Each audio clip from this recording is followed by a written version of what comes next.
Bonjour tout le monde, j'espère que vous allez bien. Dans le fond, on est dimanche soir, il est 23h.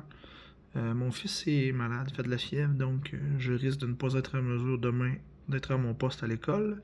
Et comme je vous avais dit que je vous démystifierai la théorie rapidement là, pour vous sauver les notes de cours, j'ai quand même décidé de le faire pour vous ici à la maison. Donc, si jamais je ne suis pas là, vous allez être quand même en mesure de poursuivre vos apprentissages.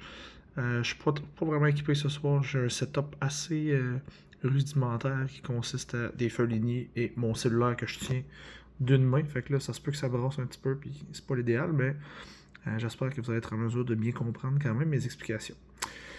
Avant, je repars là de qu'est-ce qu'on a vu des cours 10 à 19. Donc, on avait ici des y est égal à mx plus b et on s'est dit qu'à partir du moment où on avait notre règle, si je te donnais une coordonnée, fait qu'ici on avait une valeur de x, puis que je venais entrer ici ma coordonnée, j'étais capable de faire ressortir ici sa valeur de y et de trouver mon point ici, xy. Okay? Fait que ça, c'est ce qu'on a vu au premier exemple.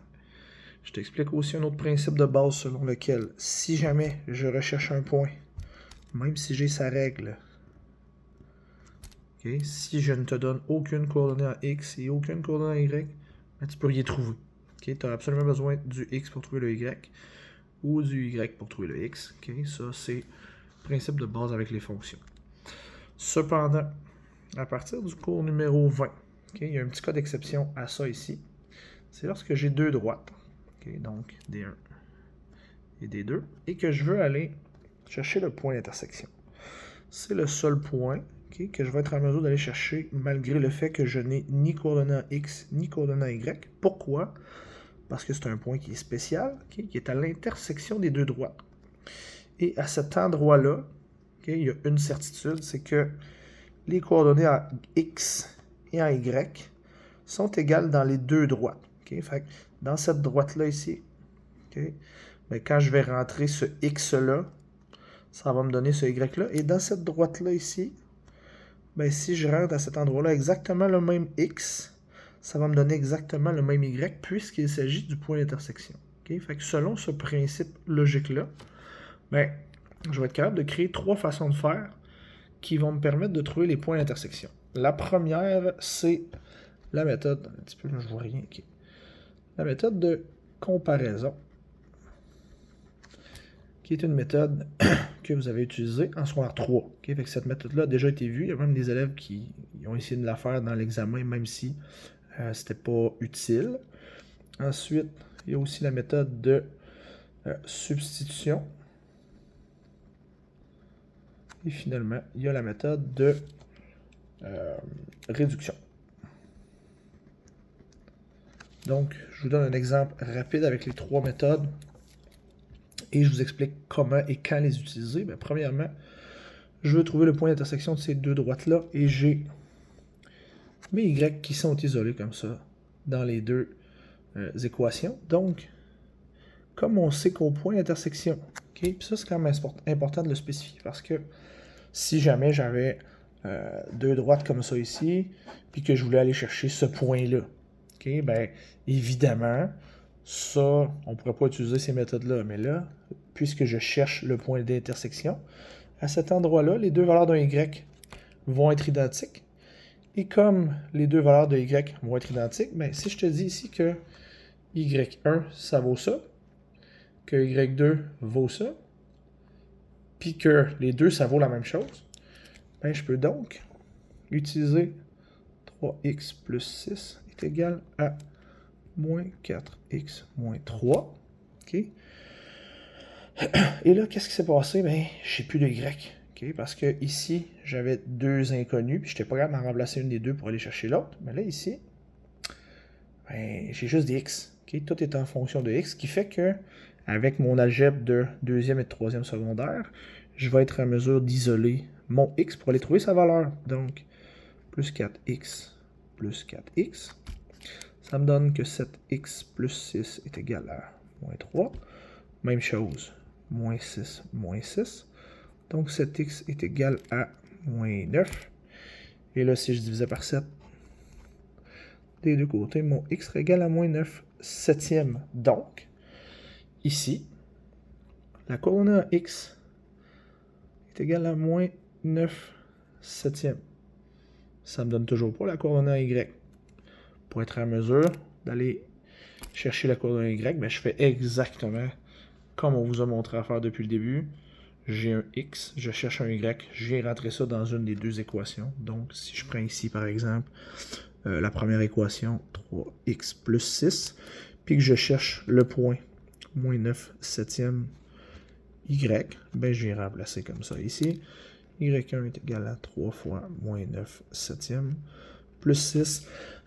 Je vous laisse faire le calcul pour trouver ma réponse. Ça me donnerait ici ma coordonnée en y, comme ça ici, puis ça me donnerait mon point d'intersection. Bon. Deux autres techniques. Okay. Vous voyez ici, j'ai un y d'isolé, mais j'ai ensuite une générale. Okay. Donc, le y n'est pas isolé dans ce temps-là. On va utiliser la technique de substitution. Technique de substitution, c'est super simple.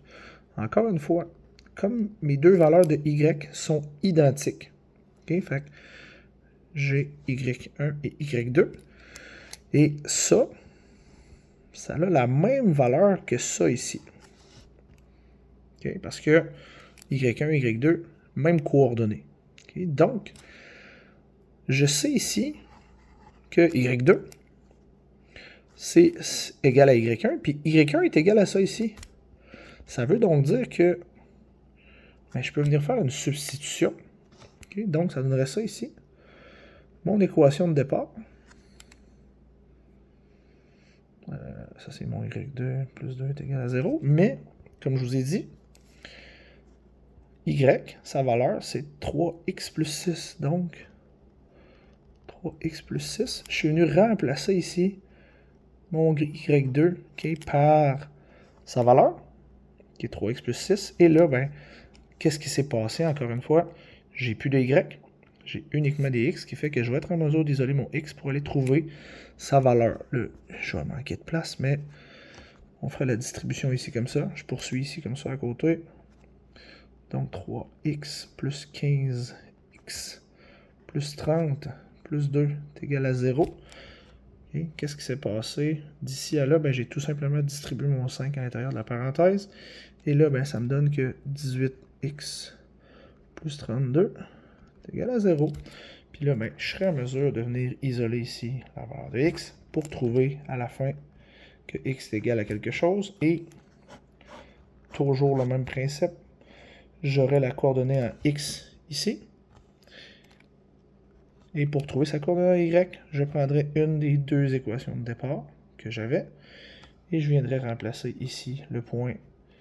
Ben là, j'ai pas la valeur de x, mais je viendrai remplacer ici ma valeur de x pour trouver c'est quoi la valeur de y. Et j'aurai ici le point d'intersection. Finalement, dernière technique. Ben, ici, j'avais les deux y d'isolé. Ici, j'avais une variable d'isolé. Et ici, j'en ai aucune. On va utiliser la technique de réduction. L'objectif, c'est de venir additionner les deux équations. Mais, comme ici, pardon, ici j'ai fait disparaître mes y, j'avais juste des x. Ici, j'ai fait disparaître mes y, j'avais juste des x. Ben ici, je vais venir faire disparaître une des variables. Pas obligé d'être un y ou un x, mais je vais venir faire disparaître une des deux variables. Ce qui fait qu'après ça, ben, comme dans les deux autres cas, je vais être en mesure de venir l'isoler et de trouver sa valeur. Donc, par exemple, ici, ben, si j'ai 3x et 12x, puis en les additionnant, je veux que les x disparaissent, ben, il faut que je me ramasse avec des nombres qui sont contraires. Donc, par exemple, multiplicateur PPCM de 3 et 4, j'aurais 12x, 12x.